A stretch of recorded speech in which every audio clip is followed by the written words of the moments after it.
tantang nih teman-teman para pengusaha ini. Apa yang teman-teman rasakan sekarang ini yang menjadi kendala, yang menjadi persoalan, yang harus kita selesaikan, baik kita itu pemerintah ataupun masyarakat. Permasalahan UKM yang umum sebetulnya dimanapun sama gitu masalahnya. Itu yang pertama tuh tidak punya akses pembiayaan, itu yang pertama. Yang kedua itu tidak punya akses peluang usaha. Terus yang ketiga kapasitas SDM. Kalau sentralnya ke pemerintah, maka saya punya dua catatan untuk pemerintah. Yang pertama adalah networking pemerintah terhadap partisipasi ini sangat lemah. Yang kedua adalah ruang kolaborasi. Saya berharap ke depannya bukan hanya skillnya yang dilatih teman-teman UKM ini, tapi juga mindsetnya, semangatnya, spiritnya agar tidak selalu menjadi UMKM, tapi juga bisa naik ya dari usaha mikro menjadi usaha kecil, usaha menengah. Anggaran di bidang pendampingan UMKM itu sangat minim sekali. Saya harus mendampingi kurang lebih 50 UMKM itu dengan anggaran yang sangat kecil. Saya juga paham bahwa pemerintah tidak bisa bekerja sendiri, harus saling bantu-membantu antara pemerintah dan semua pihak, baik pengusaha maupun pihak-pihak ketiga ya, termasuk lembaga-lembaga zakat seperti Dompet Duafa. Mungkin kalau di sini ada Basnas dan ada Zakat Sukses, bisa membantu bagaimana menghidupkan UMKM ini.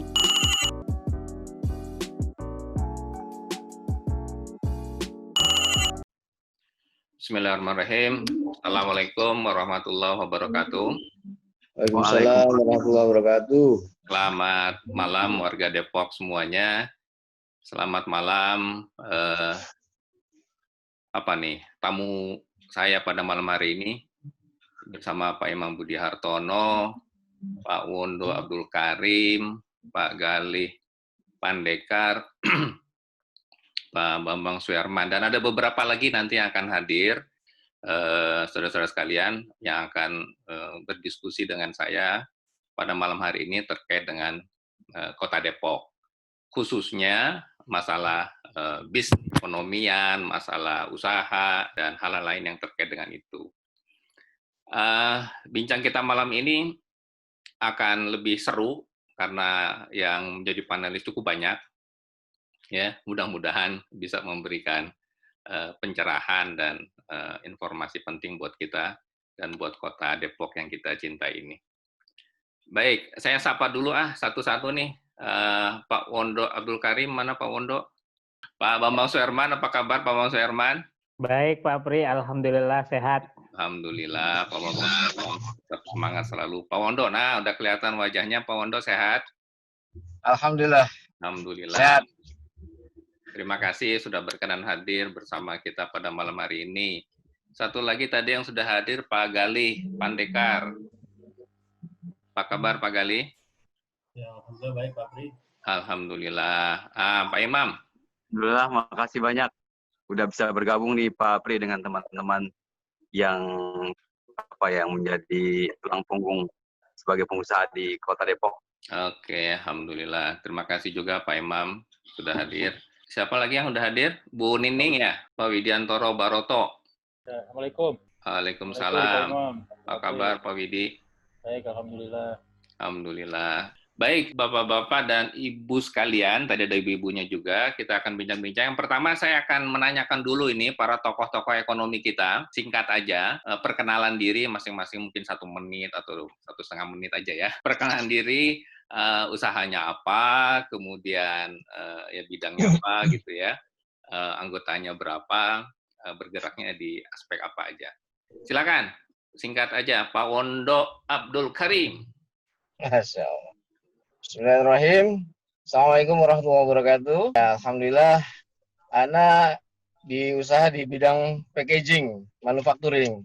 Jadi mengemas barang-barang consumers, kliennya Unilever, Heinz ABC, Kasen, ya hampir multinasional semua, dan permen UP. Ada pabrik yang gimana? Pabriknya ada di Cikarang, di Cianjur, dan di Karanganyar, Solo. Karyawannya berapa orang, Pak Wondo? Di Cikarang 300, di Cianjur 600, di Solo 600. Waduh, ini mah luar biasa. Besar ini nih, bukan UKM lagi nih. Oke, baik. Terima kasih Pak Wondo. Selanjutnya saya mau menyapa Pak Widiantoro Baroto. Mangga Pak Widi. Assalamualaikum warahmatullahi wabarakatuh. Waalaikumsalam. Saya Widi, tinggal di Depok. Usahanya apa Pak Widi? Oke, kalau saya punya perusahaan outsourcing, jasa outsourcing. Jadi kalau jumlah karyawan mungkin saya banyak ya, karena kira-kira ada mungkin di atas, ada 800-an kali ya kalau karyawan. Oh, alhamdulillah. 800 lebih, cuman apa sih namanya, untuk jasa itu kantornya ada di Tamrin ya, satu, terus ada di Sudirman juga. Gitu. Alhamdulillah. Baik, terima kasih Pak Widi. Ya, sama-sama. Ya, oke. Selanjutnya saya panggil Pak Bambang Soerman. Waduh, tokoh kita nih. Silakan Pak Bambang. Assalamualaikum Pak Bri. Salam. Assalamualaikum Pak Imam dan teman-teman semua tentu saja. Salam. Iya, saya perkenalkan diri, bukan pengusaha. Pekerjaannya selama ini adalah menghasilkan pengusaha. Wow. Saya di Dompet Duafa mendampingi mustahik untuk memberdayakan mereka dari mustahik menjadi muzaki. Melihat perkembangan sentra ternak kambing. Masya Allah. Itu pengusaha baru. Sudah Alhamdulillah. berapa pengusaha yang dicetak, Pak Bambang? 60 orangan ada. 60 ya, Masya Allah. Saya senang nih tukang cetak pengusaha ini, dahsyat ini ya. Oke, terima kasih Pak Bambang. Pak Gali dulu nih, Pak Gali Pandekar. Ya, Assalamualaikum warahmatullahi wabarakatuh. Waalaikumsalam warahmatullahi wabarakatuh. Pak Imam. Iya, saya usahanya yang besar di pendidikan ya Pak. Ada bimbingan belajar sama situs belajar online juga. Bimbingan belajar Lavender dan situs belajar online bookdenfil.com. Nah, itu kalau pegawai tetap saya sih ada 11 orang. Honorer kita ada 45-an orang. Ini masa COVID ini gimana pendidikan? Bimbingan belajar. Kalau teman-teman sih kayaknya banyak yang ambiar ya. Gurunya juga libur. Saya juga dosen di kampus UI juga di Fakultas Ekonomi. Itu juga alhamdulillah. Masih libur juga. Oke, ya. Bu Nining sudah hadir, Bu Nining? Ya, hadir insya Allah. Silakan perkenalan Bu Nining. Ya, Assalamualaikum warahmatullahi wabarakatuh. Saya Nining Nur Farida, saya biasa dipanggil Nining, tinggal di Depok. Bisnis saya di dunia social enterprise sebenarnya. Jadi di bidang-bidang community development, pemberdayaan ekonomi, dan lain sebagainya. Kalau secara pribadi, saya punya perusahaan di bidang pelatihan dan pendampingan UMKM, itu di Depok. Cuman memang baru kalau perusahaannya saya lebih banyak direkrut sebagai konsultan dan sebagai tim. Gitu. Jadi saya banyak bergerak di dunia CSR, community development gitu ya, termasuk sekarang pengembangan ekonomi desa gitu. Oke. Juga urban. Udah banyak yang dibimbing, yang di. Alhamdulillah Pak, saya terlibat di dunia pendampingan UMKM, pencetakan bisnis sih baru ya, wirausaha baru dan lain sebagainya itu sejak tahun 2001 ya, lumayan. Udah berapa ratus Bu UMKM yang dilahirkan? Ribuan mungkin. Dari Allah, ribuan ya? Dari Aceh sampai Papua. Ternyata karena memang nyantolnya di lembaga. Iya. Biasa. Oke, terima kasih Bu Nining, luar biasa. Sudah hadir Bu Eka Rahayu, Asosiasi Industri Kreatif nih. Terima kasih atas waktunya pada Pak Prihandoko, Pak Imam Budi Hartono, Kang Nuryadi, dan teman-teman semua. Kalau dibandingkan teman-teman yang lain, saya ini paling nggak ada apa-apanya ya, secara ilmu, secara kapasitas ilmu. Tapi coba ikut bergabung karena diundang sama Kang Nuryadi, mungkin bisa berbagi sedikit nanti sharing terkait pengalaman usaha juga mungkin paling baru ya, baru 10 tahun. Di kuliner. Kuliner ayam ya Bu ya? Iya, ayam bakar. Berapa ayam yang dipotong Bu? 10 tahun? Yang dipotong. Iya, harusnya setiap dipotong dicatat harusnya. Tapi jadi udah ketahuan. Yang terjual ya selain owner ayam bakar madu, saya tinggal di Depok. bersama dengan yang lainnya, salah satu pengurus di Asosiasi Industri Kreativitas Depok dari tahun 2015. Ya juga menjadi Ketua Women Entrepreneur untuk Kota Depok, membawahi 11 kecamatan. Women Entrepreneur ya Bu ya? Entrepreneur, iya, Women Saya Entrepreneur. di mana-mana ketemunya Women Entrepreneur, Women Social Worker, nggak ada tuh yang men itu. Men Entrepreneur nggak ada ya? Pak Bambang Suherman nih harus bikin nih kelihatannya bikin nih. Ya, jadi ya karena ibu-ibu, emak-emak tuh mungkin lebih punya banyak waktu luang ya, dan kreativitasnya. Oke, ya, itu baik. saja mungkin. Ya, terima kasih Bu Eka. Mudah-mudahan maju terus kulinernya. Amin. Baik, amin, Bapak Ibu sekalian, terima kasih perkenalannya. Sebelum diskusi lebih jauh, saya mau undang tokoh kita dulu nih, Pak Imam Budi Hartono. Pak Imam, ternyata di Depok ini kita punya banyak potensi. Silakan Pak Imam menyapa teman-teman dan gimana kira-kira sebagai wakil kita di DPRD Jawa Barat nih, apa dengan kondisi ini seperti apa, ke depan kira-kira punya bayangan seperti apa gitu. Ya, Assalamualaikum warahmatullahi wabarakatuh. Terima kasih Pak Pri dan semua teman-teman yang hadir di acara pada malam hari ini. Ada Mas Wondo, ini teman kampus nih, luar biasa tingkat keberhasilannya. Lalu juga ada Mas Widi, lalu ada Bambang Suherman, Bang Su ya. Lalu ada Bu Eka, ada Mas Gali dan Bu Nining ya. Terima kasih banyak kita bisa diskusi di Zoom pada malam hari ini. Saya sendiri Imam Budi Hartono, anggota DPRD Provinsi Jawa Barat. Ini periode yang ketiga saya di Jawa Barat ya, sebelumnya 2 periode di Kota Depok. Memang secara kebetulan saja juga saya secara kepartaian sedang dijadikan bakal calon wali kota gitu. Sehingga memang perlu sekali penambahan wawasan terhadap permasalahan-permasalahan UMKM dan masalah-masalah pengangguran di Kota Depok untuk memecahkan masalah jika memang Allah memberikan kesempatan kepada saya untuk bisa memimpin Kota Depok. Untuk itu nih teman-teman, bagus sekali saya bisa bergabung di sini menimba ilmu dan pengalaman serta masalah-masalah yang dihadapi supaya warga Depok nih bisa lebih bisa menjadi seorang pengusaha. Ya, seperti kita ketahui bahwa banyak sekali warga Depok yang nganggur gitu ya. Sementara perusahaan-perusahaan di Indonesia, di Jawa Barat khususnya juga banyak yang gulung tikar. Sehingga memang menurut saya jalan keluarnya adalah bagaimana mendidik warga Depok ini menjadi pengusaha. Menjadi pengusaha nggak mudah ya, memang perlu sekali hal-hal yang dibantu, terutama teman-teman yang berpengalaman ini untuk bisa survive menjadi seorang pengusaha.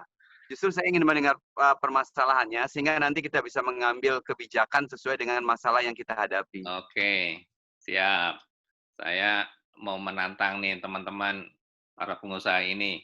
Apa yang teman-teman rasakan sekarang ini yang menjadi kendala, yang menjadi persoalan, yang harus kita selesaikan, baik kita itu pemerintah ataupun masyarakat, sehingga suasana berusaha di Kota Depok ini jadi lebih baik gitu. Dan kita bisa melahirkan orang-orang hebat seperti Pak Wondo, seperti Pak Widi, Pak Bambang Suherman, Bu Eka, Bu Nining, dan Pak Galih, yang lebih banyak lagi. Pak Wondo, gimana pendapat Pak Wondo? Masalah kendala-kendala dan persoalan yang dihadapi dalam berbisnis, khususnya di Kota Depok. Atau kalau boleh cerita di tempat lain juga boleh, singkat aja. Terima kasih waktunya. Yang saya rasakan, Depok ini belum punya unggulan produk ya. Dan kalau misalkan punya produk-produk yang ada di UKM tersebut, tapi tidak ada showcase yang mereka bisa unjuk ini produknya Depok begitu. Tinggal mencari tempat showcase supaya mereka bisa menjajakan bahwa ini produknya begitu. Kalau selama ini kan penjualannya masih pada sesama anggota Genpro saja, tidak bisa eksis di tempat yang lebih luas gitu. Mudah-mudahan Pak Wondo, menurut pendapat Pak Wondo, produk apa Depok nih yang bisa dijadikan produk unggulan? Yang berkenaan dengan manufacturing yang di bisnis saya, ada beberapa pabrik yang berada di Jalan Raya Bogor dan masuk dalam Kota Depok, itu sebenarnya bisa secara ketenaga kerjaan bisa dikelola oleh sumber daya yang ada di Depok. Oke, baik, terima kasih ya. Jadi masalah produk unggulan yang nggak ada nih di Depok nih, menurut Pak Wondo, mungkin menurut yang lain ada. Maka saya mau dengar dari Pak Widiantoro, apa persoalan-persoalan yang dihadapi nih sebagai pengusaha, khususnya untuk di Kota Depok nih? Salah satu yang saya rasakan ya, itu terkait sama perizinan. Apa? Perizinan, oke. Okay. Karena kenapa? Itu alasan kenapa saya ada 4 PT ya, ada 4 perusahaan ya, legalnya semua di Jakarta gitu. Karena pada saat itu emang Jakarta paling gampang buat legalitas PT gitu. Oh, jadi bikin legalitas di Jakarta karena di Depok susah gitu? Susah, dulu tuh susah. Nah, itu makanya sempat saya sudah pernah sampaikan ya ke beberapa contohnya misalnya untuk untuk izin domisili aja gitu ya. Itu relatif lebih mudah gitu kan di Jakarta. Walaupun sekarang juga sudah ada sistem OSS, harusnya sih sudah lebih terintegrasi ya gitu kan. Harusnya gitu ya. Tapi memang sampai saat ini saya belum coba lagi nih buat itu tahun berapa susah tuh? Mungkin 3-4 tahun yang lalu juga masih 3-4 tahun lalu. Saya gitu. Cuman nggak tahu sekarang saya belum ini mungkin bisa diupdate yang pernah ada perizinan di Depok. Selain izin ada persoalan lain yang pernah dialami Pak Widi? Nah, kalau persoalan yang lainnya terkait karena saya juga mentor gitu ya di Depok gitu ya, beberapa UKM juga pernah saya saya bina gitu ya. Memang kendala terbesar gitu ya, UKM ini nggak bisa dilepas begitu saja gitu loh. Jadi kalau saya lihat tuh ada 4 permasalahan UKM yang umum sebetulnya dimanapun sama gitu masalahnya. Itu yang pertama tuh tidak punya akses pembiayaan, itu yang pertama gitu kan. Jadi kalaupun mau akses pembiayaan tuh UKM susah gitu kan, karena tidak ada kolateralnya yang pertama kan gitu. Yang kedua juga secara portofolio bisnis juga mereka belum bagus gitu. Nah sebetulnya nih harusnya memang untuk hal tersebut peran pemerintah itu sangat dibutuhkan gitu ya terkait dengan pembiayaan itu. Walaupun Kemenkop itu udah mengeluarkan program pinjaman lunak gitu ya, cuman itu juga tidak tepat sasaran kalau saya lihat gitu kan, karena masih sulit untuk diakses oleh UKM. Itu yang pertama ya. Yang kedua itu tidak punya akses peluang usaha. Nah ini juga yang jadi masalah. Jadi skala ekonominya itu tidak tercipta gitu. Nah itu harus juga bisnis itu kan yang punya skala ekonomi itu kan bisnis sektoril ya. Jadi misalnya kayak tadi Pak Galih frozen food atau food gitu, itu kan ada skala ekonominya. Cuman kalau peluangnya nggak dibuka juga susah kan Pak ya, gitu. Jadi akses untuk peluang usaha itu juga susah UKM gitu. Itu masalah juga tuh di kita. Terus yang ketiga kapasitas SDM. Nah SDM ini juga susah. Karena kenapa? SDM yang dipakai sama UKM itu rata-rata SDM yang asal jadi aja. Jadi nggak ada proses pelatihan juga. Jadinya nanti pengaruh kepada quality produk maupun output maupun outcome yang akan dikeluarkan oleh UKM itu sendiri, itu SDM. Dan yang terakhir itu adalah birokrasi. Yang tadi saya bilang tadi yang awal tadi saya sebutkan perizinan, kemudian terkait dengan bantuan-bantuan juga, karena saya pernah lihat di Depok tuh kan kita buat misalnya untuk bantu UKM dibuatlah kayak toko-toko kecil gitu ya, apa sih namanya itu ya, kayak kios. Nah kayak gitu, itu kan ya kayak gitu misalnya kurang efektif lah gitu kan, karena kenapa tidak mengena, karena tidak semua bisnis kios kan gitu. Terima kasih. Itu perlu ada regulasi gitu yang atau birokrasi yang lebih luar biasa. Sudah mengidentifikasi 4 kelemahan UKM. Terima kasih Pak Widi ya. Terima kasih. Makasih, luar biasa ini. Pak Bambang Suherman, tambah banyak nih masalahnya kayaknya. Sebagai pencetak pengusaha, apa kendala-kendalanya nih? Saya kasih catatan dulu Pak Pri. Catatannya para pemain dulu ya. Jadi para pemain ini dipetain, pemerintah sebagai satu pemain dan ini adalah pemain utama, kemudian masyarakat sebagai pemain yang lainnya. Sektor swasta rasanya nggak perlu kita bahas. Nah dari 3 pemain ini, kalau sentralnya ke pemerintah, maka saya punya 2 catatan untuk pemerintah. Tapi dua catatan itu sebenarnya difasilitasi oleh satu statement, yaitu tidak terbukanya ruang partisipasi bagi masyarakat untuk ikut membangun Kota Depok, terutama dalam mewujudkan ruang-ruang usaha, baik dikelola secara personal berbasis kepala keluarga maupun komunal berbasis kawasan.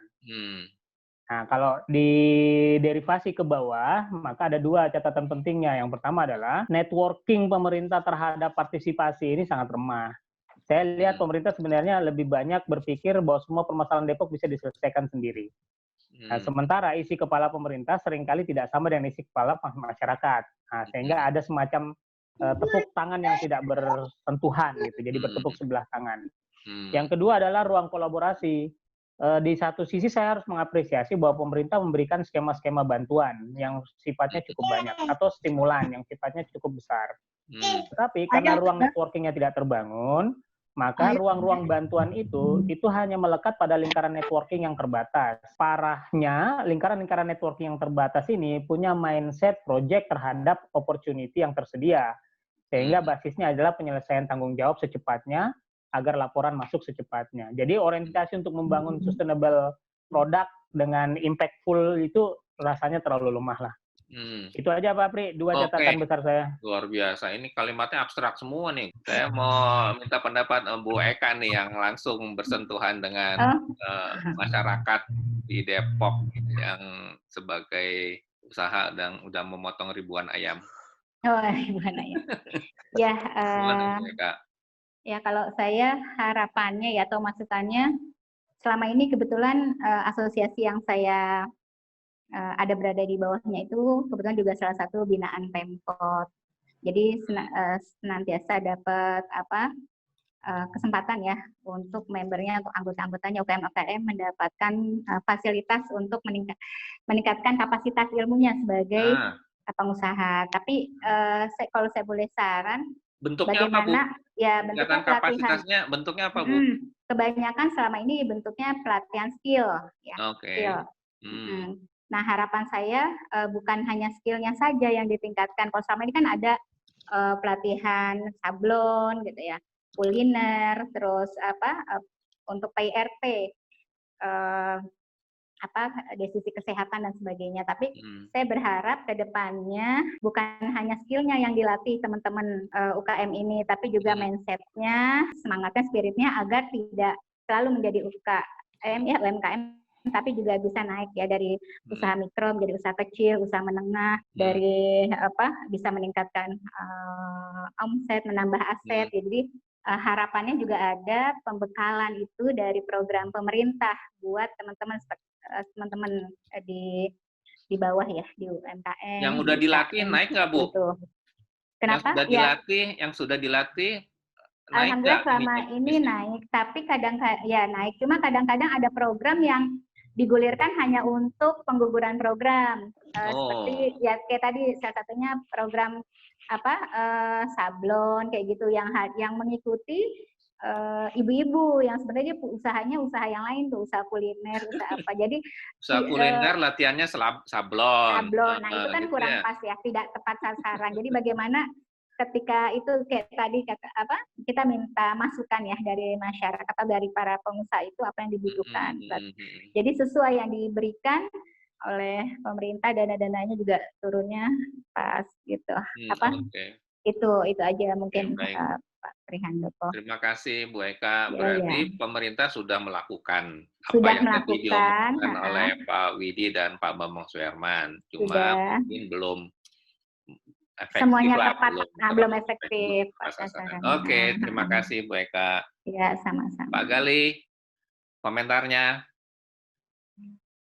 Baik, ya mungkin kalau dari saya UMKM ini komentarnya gimana ya? UMKM ini kan kalau saya baca kontribusinya sekitar 65% ya perekonomian Depok, jadi besar gitu kontribusi ekonominya. Maksudnya UMKM itu juga bisa dijadiin ini semacam event ya. Kalau misalnya kayak Jember itu punya Jember Night Festival. Kalau yang Pak Gali pernah alami, persoalan apa yang dihadapi untuk usaha di Depok nih? Gini, Kalau yang saya alami sebetulnya terkait dengan pajak ya. Oh, pajak. Dengan pajak ya. Kalau saya kebetulan kan terkait dengan ya kita kan berusaha bisnis mengikuti inian hukum ya. Nah pajak itu cukup galak juga tuh, datang diperiksain, lihat web. Cuman kok kompetitor saya yang sejenis aman-aman aja kayaknya. Kayaknya gimana gitu, kita diuber-uber gitu sampai data tiap produk itu didatain tuh sama orang pajak. Dan juga pajak badan usaha yang sebetulnya kita bayar lewat building karena saya di gedung. Sama pajaknya bilang, Pak langsung aja bayarnya. Lalu saya kan bayarnya ke buildingnya kayaknya nggak nyetor ke pajak. Oke, urusan pajak ya. Oke. Tapi kalau ini sih, kalau bisa, saya juga pernah ngisi pajak. Usaha mikro kecil kalau bisa dibedain dengan usaha menengah. Jadi pelatihannya jangan sama gitu. Pernah lihat kadang-kadang masih unyu-unyu banget ibu-ibu masih sangat mikro atau ultra mikro gitu, pelatihannya bikin website gitu. Nggak keuber lah gitu kan. Iya. Oke. Sementara kalau yang permodalan itu kan sebetulnya kebutuhan yang kelas menengah. Maka tadi udah disinggung sama teman-teman.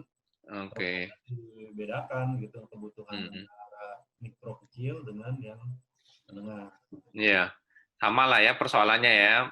Pemerintah memang kelihatan mau mencoba melakukan sesuatu untuk pengusaha, tapi kurang efektif dan kurang tepat sasaran lah begitu ya. Saya minta pandangan Bu Nining nih. Bu Nining gimana Bu Nining? Pandangan Bu Nining, persoalan apa yang pernah dirasakan oleh Bu Nining? Iya, terima kasih Pak. Kebetulan 2 tahun belakangan ini saya lebih intens mungkin dibanding teman-teman tadi dalam kegiatan UMKM di Depok, karena saya ikut melatih, mendampingi wirausaha baru di Depok. Nah, jadi sebelum ke arah masalah sebenarnya kebetulan saya juga mendampingi UMKM di DKI Jakarta gitu ya, di Pemprov DKI juga. Jadi saya bisa komparatif lah gitu ya, bahwa sebenarnya di Depok itu secara potensi menurut saya pribadi berdasarkan pengalaman itu sudah jauh lebih baik gitu ya, dari segi demand terutama. Kenapa? Karena Depok sebagai kota urban itu banyak pengusahanya itu mayoritas ibu-ibu yang baru, sekitar 80% itu ibu-ibu. Mereka itu sebenarnya berpendidikan, bekerja, kemudian resign karena alasan keluarga. Jadi secara background edukasi itu sebenarnya sudah cukup bagus. Gitu. Jadi demand-nya sudah bagus gitu. Nah, cuman memang ada beberapa hal yang saya temui di lapangan, mungkin perlu gitu di-upgrade. Misalnya pembangunan ekonomi di Depok. Yang pertama bisa pengembangan UMKM terpadu. Jadi kita belum mengoptimalkan dinas pariwisata misalnya gitu. Terus kemudian kita juga belum mengoptimalkan setu-setu di Depok gitu ya. Itu juga potensi. Setu nggak ada yang ngelola, tukang odong-odong udah ada di situ Pak gitu kan. Yeah. Jadi itu sesuatu yang memang belum optimal lah ya, lintas sektornya belum gitu optimal. Ya. Oke, yang pertama. Betul, ada lagi gitu masalah ya, yang lain yang Ibu hadapi kemarin ketika melatih pengusaha Depok? Iya, kemudian misalnya anggaran Pak, anggaran di bidang pendampingan UMKM itu sangat minim sekali. Saya harus mendampingi kurang lebih 50 UMKM itu dengan anggaran yang sangat kecil gitu ya, gitu. Dan dari dinas DKUM-nya sendiri mengatakan, oh iya emang kurang sekali gitu ya. Jadi ya di situ gitu ya. Tapi sebenarnya demand-nya udah bagus gitu. Apalagi kalau di demand itu maksudnya yang mau ikut pelatihannya. Betul. Oh iya, kalau mau dilatih apalagi gratis dapat uang saku, pasti tinggi demand-nya. Walaupun enggak. Beberapa kegiatan, ya? Iya, beberapa kegiatan tidak dapat uang saku, tapi mereka tetap semangat gitu. Semangat ya, alhamdulillah. Gitu. Cuma mereka memang pingin Pak, misalnya gini, yang lebih terpadu tadi, misalnya mereka diberi akses ke hotel-hotel. Ada berapa banyak hotel di Depok, produknya jadi display di sana. Nah, terus kemudian ya tadi gitu kan, saya hampir belum pernah mendengar ada tamu dari luar kota terus melakukan city tour misalnya di Depok gitu, nggak pernah ada kan gitu. Jadi terus kemudian ada ini kalau bisa Pak diawali dengan kajian ya potensi ekonomi lokal gitu. Misalnya per kecamatan barulah tadi. Jadi pertanyaan Pak Wondo akhirnya itu produk unggulannya apa ya harus dikaji dulu gitu. Tapi itu akan bagus gitu kalau terpadu. Kayaknya itu kajian potensi lokal udah satu lemari tuh kajiannya kelihatannya sih, tapi nggak tahu deh pelaksanaannya gimana ya.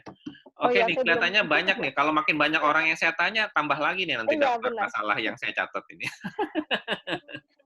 Iya itu Pak. Tapi memang ini saling terkait satu dengan yang lain. Jadi saya mau minta pendapat Pak Imam nih. Mudah-mudahan Pak Imam nyatet nih, ya persoalan-persoalan yang dihadapi yang dalam harian kita memang menjadi persoalan yang sering didiskusikan di warung kopi atau warung-warung yang lain. Pak Imam, gimana responnya? Ya, teman-teman semua, terima kasih banyak atas segala masukannya dan hal-hal yang perlu diberitahu atau diinfokan ke kami. Kami melihat memang pemerintah, pertama catatan buat pemerintah adalah mindset-nya masih menjalankan aktivitasnya rutinitas seperti biasanya, tidak hal yang membuat program-program baru yang lebih bertujuan bagaimana membangkitkan perekonomian di masyarakat. Mungkin juga warga Depok tahu bahwa Depok ini punya RPJP, ya, rencana jangka panjang Depok itu Depok sebagai kota niaga dan jasa. Nah, harusnya sih